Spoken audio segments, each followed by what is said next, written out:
Hello guys, कैसे हो आप सब? आशा करता हूँ सब अच्छे होंगे दोस्तों। आज हम पढ़ने वाले देखिए, सबसे पहले हम देखते हैं हमने क्या क्या पढ़ लिया वैदिक सभ्यता में। जैसे हमारे इससे पिछले 2 वीडियो हो चुके हैं वैदिक सभ्यता के। अगर आपने अभी तक वो नहीं देखे हैं तो देख लीजिएगा और आप नोट्स अपना कंप्लीट कीजिएगा। हमने सबसे पहले अवधारणा देखी इसकी, अवधारणा पीछे देख लिया, स्वरूप देख लिया, निर्माता, विस्तार, कालक्रम, ये सब कुछ हमने कंप्लीट कर लिया है। आज हम पढ़ेंगे वैदिक सभ्यता का विभाजन, पूर्व वैदिक और उत्तर वैदिक का। ठीक है, इनके सामाजिक और जो जीवन है, आर्थिक जीवन, राजनीतिक जीवन वगैरह वो सब कंप्लीट करेंगे। तो आज हम क्या पढ़ने वाले हैं? आज हम पढ़ने वाले हैं वैदिक सभ्यता का विभाजन।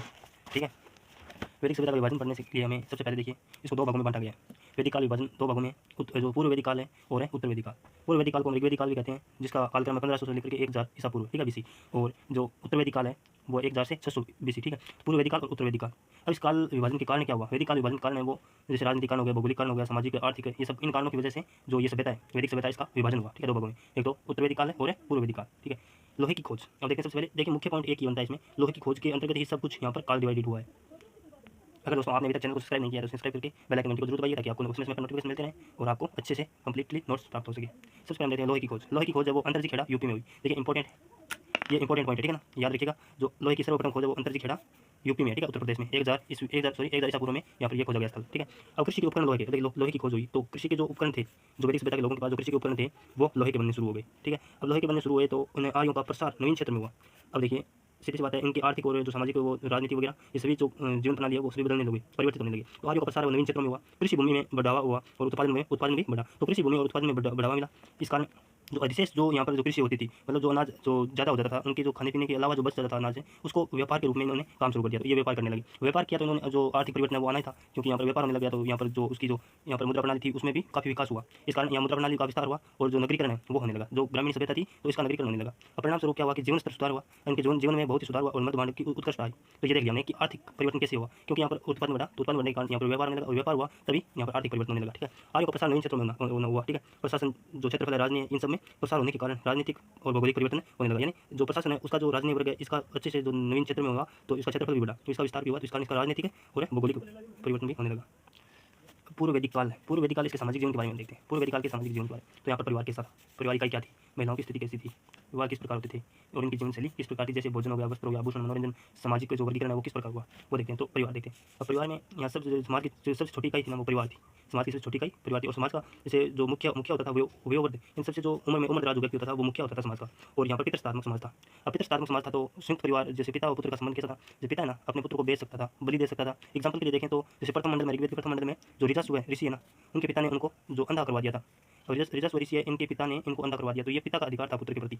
जैसे सनुसेप है तो उसकी बलि दी गई थी उनके पिता के द्वारा। ऋग्वेद के जैसे वरुण सूक्त है ना उसमें उल्लेख मिलता है, सनुसेप इनके पिता है ना, इनके पिता ने इनको बलि चढ़ा दिया था। तो ये पुत्र जो पिता थे इनके अधिकार थे पुत्र के प्रति। और यहाँ पर जो परिवार है वो संयुक्त परिवार हुआ करते थे। और संयुक्त परिवार के लिए ऋग्वेद में इसके लिए नृप्तु शब्द का प्रयोग हुआ है। ठीक है ना, तो ये याद रखिएगा, इंपॉर्टेंट है। नृप्तु क्या है, तो संयुक्त परिवार की प्रणाली होती थी उसको नृप्तु कहा गया है। उसके बाद हम देखते हैं यहाँ पर महिलाओं की स्थिति कैसी थी। तो वैदिक काल में जो पूर्व वैदिक काल है उसमें महिलाओं की स्थिति बहुत ही बेहतर और अच्छी और सुदृढ़ थी। ठीक है ना, यहाँ पर सभा व विदत में भाग ले सकती थी महिलाएं थी ना, वो सभा और विदत में भाग ले सकती थी। ललित कलाएं, संगीत कला, घुड़सवारी, रथ दौड़, इन सब में जो महिलाएं थी वो भाग ले सकती थी। और यहाँ पर पर्दा प्रथा, सती प्रथा, बाल विवाह का अभाव था। यानी पर्दा प्रथा नहीं होती थी यहाँ पर, सती प्रथा भी नहीं थी और बाल विवाह है ना इसके प्रमाण में यहाँ से नहीं मिलती है। तो यहाँ पर मतलब इनका अभाव मतलब लगता है। और जो पुत्री होती थी ना, पुत्री, उसको उपनयन संस्कार का अधिकार था। अब उपनयन संस्कार क्या होता है कि विद्यारंभ के समय यज्ञोपवीत जनेऊ धारण करना, वो जो उपनयन संस्कार कहलाता है। उपनयन संस्कार की जो छूट थी ना वो वैदिक सभ्यता काल के में पुत्री को थी। ठीक है, अब पुत्री नहीं, मतलब पुत्री को अगर जैसे एक स्थिति हो गई कि पुत्र नहीं है किसी के, अगर वैदिक काल में किसी के पुत्र नहीं हुआ तो पुत्री को उत्तराधिकारी माना गया था। अब पुत्री को उत्तराधिकारी बना दिया। जैसे पिता की संपत्ति होती थी उसको वो संपत्ति अपनी पुत्री को दे दिया करता था, तो पुत्री को उत्तराधिकारी होने की मतलब है उसमें छूट थी। अब देखिए जैसे वदीयसी और जो विश्वल्लभा है और जो शस्ययसी है, ये युद्ध में जो इसके मतलब एग्जाम्पल है ये कि ये प्रमुख उदाहरण है कि ये इन्होंने भाग लिया था युद्ध में। जो एक तो वदीयसी है, एक जो विश्वल्लभा है और शस्ययसी है ना, इन्होंने ये जो महिलाएं हैं ये युद्ध में भाग लिया करती थी। तो इस कारण हमें जानकारी मिलती है कि मतलब महिलाओं की स्थिति अच्छी थी और यहाँ पर काफ़ी छूट दी गई थी पुत्रियों को, महिलाओं को। अब देखिए विवाह, विवाह प्रणाली किस प्रकार की थी यहाँ पर। तो विवाह के 2 उद्देश्य होते थे यहाँ पर, एक तो यज्ञों का संपादन करना और एक पुत्र प्राप्ति के लिए यहाँ पर जो विवाह है वो क्या करते थे लोग। अब विवाह के प्रकार यहाँ पर कितने थे वो देखते हैं। 3 प्रकार के विवाह होते थे यहाँ पर वैदिक काल में। एक पत्नीत्व विवाह, जैसे पुलिन वर्ग होता था ना वो बहुपत्नीत्व विवाह भी कर सकते थे। जैसे मतलब यहाँ पर सामान्य लोग ना एक विवाह करते थे, एक पत्नी को रखते थे, एक विवाह करते थे। लेकिन पुलिन वर्ग होता था ना वो ये अपवाद है, तो ये बहुपत्नी मतलब ज़्यादा पत्नी भी रख सकता था। आर्य अनार्य प्रतिबंध था, जैसे मतलब आर्य और अनार्य थे। जैसे एक तो आर्य जाति हो गई और एक सामान्य जनता रहती थी ना जो अनार्य कहते थे उनको, तो उनका विवाह आपस में नहीं हो सकता था। और लेकिन अंतर्जातीय विवाह होते थे। जैसे आर्य वर्ग था, आर्य वर्ग के अंदर 4 जो जातियां बनाई गई थी, ब्राह्मण, क्षत्रिय, वैश्य, शूद्र, ये आपस में तो विवाह कर सकते थे, लेकिन अनार्यों के साथ विवाह नहीं करते थे आर्य लोग। पुनर्विवाह की प्रथा भी प्रचलित थी, जैसे विधवा पुनर्विवाह, और जो पति हो गया हो किसी का तो वो दोबारा मतलब वो महिला विवाह कर सकती थी शादी।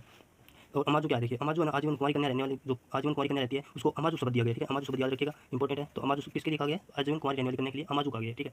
इसके बाद देखते हैं यहाँ पर नियोग प्रथा प्रचलित थी, यानी संतानोत्पत्ति हेतु देव के साथ संबंध बनाए जा सकते थे, तो नियोग प्रथा यहाँ पर प्रचलित थी। और स्वयंवर प्रथा भी प्रचलित थी वैदिक काल में। अनुमोलन और जो प्रतिलोम विवाह है, अनुलोम और प्रतिलोम विवाह, ये दो प्रकार के विवाह हुआ करते थे। जैसे अनुलोम किसे कहते हैं? तो वर है ना, वर जैसे लड़का होता है वो उच्च कुल का, ठीक है, और वधु निम्न कुल की, उसको अनुलोम विवाह कहा गया है। और प्रतिलोम विवाह वर हो गया निम्न कुल का, इसका जस्ट उल्टा हो गया, ठीक है। अनुलोम का जस्ट उल्टा प्रतिलोम हो गया, तो वधु उच्च की और वर है वो निम्न कुल का, ठीक है। तो इसके कुछ एग्जाम्पल दिए गए, जैसे अनुलोम विवाह के देखें एग्जाम्पल, तो विमद है, विमद है ना, ये उच्च कुल का जो ब्राह्मण था, इसके साथ विवाह हुआ, वो हुआ कुमुदु, कुमुदु है ना, कुमुदु ये राजकन्या थी, इनके साथ विवाह हुआ। एक सयावस्व ऋषि है, इनके साथ दार में, ठीक है, दामर ये राजकन्या इसके साथ विवाह हुआ। और ऋषि अगस्त्य है, इनका विवाह वो लोपामुद्रा से हुआ था। और ये प्रतिलोम विवाह के एग्जाम्पल देखें तो देवयानी है ना, इनका जो देवयानी के राजा ययाति थे, इनका विवाह हुआ, ठीक है। देवयानी के साथ राजा ययाति का विवाह हुआ था। और ये देवयानी ना ये शुक्राचार्य की पुत्री हुआ करती थी, इसका विवाह राजा ययाति के साथ हुआ। एक देखते हैं कि अंगिरस है, अंगिरस की पुत्री राजा असंग के साथ, अंगिरस राजा हुआ करता था, उसकी पुत्री थी ना, उसका विवाह राजा असंग के साथ हुआ था। तो ये अनुलोम और प्रतिलोम विवाह आपको समझ में आ गए होंगे। अगर आपको नोट्स अच्छे लगे दोस्तों तो वीडियो को लाइक जरूर कीजिएगा, चैनल को सब्सक्राइब कर लीजिए, और एक सब्सक्राइब करने से हमारे लिए बहुत बड़ी बात होगी, तो आप सब्सक्राइब जरूर कीजिएगा। अब यम और यमी संवाद है ना, ये मतलब इस शब्द के लिए ये कहा गया है कि यम और यमी का अर्थ है मतलब भाई बहन जो विवाह होता था वो निषेध किया गया था यहाँ पर। तो भाई बहन आपस में विवाह नहीं कर सकते थे पूर्व वैदिक। अब पूर्व वैदिक काल है ना, इसमें विवाह प्रमुख संस्कार हुआ करता था एक, इसका सीधा सा एक अर्थ है कि विवाह एक प्रमुख संस्कार था पूर्व वैदिक काल में। और दहेज है उसको वहत कहा गया है, दहेज के लिए वहत शब्द का उपयोग किया गया। और ऋग्वेद में ना पत्नी है ना, पत्नी जहाँ देश पत्नी की रहती, यानी पत्नी है ना, पत्नी को सर्वोच्च पद माना गया, सर्वोच्चता दी गई पत्नी को, यानी पत्नी ही गृह है, इसके लिए जहाँ शब्द का प्रयोग किया गया। विवाह के महत्व को बताता है ये शब्द ना, विवाह के जो महत्व है उसको बताता है, ये पत्नी ही गृह है, ठीक है। तो पत्नी को काफी महत्व दिया गया था यहाँ पर स्त्री को। उसके बाद में देखते हैं जो वैदिक काल था उसमें जीवन शैली किस प्रकार की थी। तो यहाँ पर भोजन, वस्त्र, आभूषण, मनोरंजन के साधन और समाज वर्गीकरण किस प्रकार किया गया था वो हम अगले वीडियो में देखेंगे। दोस्तों आज हमने क्या पढ़ा? आज हमने पढ़ा जो पूर्व वैदिक काल है, जो पूर्व वैदिक काल हमने पढ़ा है। पूर्व वैदिक काल के अंतर्गत जैसे वैदिक सभ्यता का हमने विभाजन कर दिया दो भागों में, उत्तर वैदिक काल और पूर्व वैदिक काल, ठीक है। पूर्व वैदिक काल के हमने आर्थिक, सामाजिक और राजनीतिक जीवन वगैरह सब कंप्लीट कर लिए, और परिवार वगैरह के बारे में हमने अच्छे से जानकारी प्राप्त की है। अगर अब अगले वीडियो में हम देखेंगे जीवन शैली में भोजन किस प्रकार के यहाँ पर लोग करते थे, वस्त्र किस प्रकार के पहनते थे, कितने प्रकार के वस्त्र होते थे, आभूषण किस प्रकार के थे, मनोरंजन के साधन क्या क्या थे, समाज वर्गीकरण किस प्रकार किया गया था। तो ये अगले वीडियो में देखेंगे दोस्तों। अगर आपको ये वीडियो अच्छा लगा तो लाइक जरूर कीजिएगा दोस्तों, और एक सपोर्ट कीजिएगा प्लीज़। और हम अगले वीडियो में भी इसके जो पूर्व वैदिक काल है इसके बारे में हम कंप्लीटली जानकारी प्राप्त करेंगे, और उसके बारे में हम उत्तर वैदिक काल में आएंगे, ठीक है। तो आज के लिए इतने बस, आज के लिए बाय, धन्यवाद, जय हिंद, जय भारत।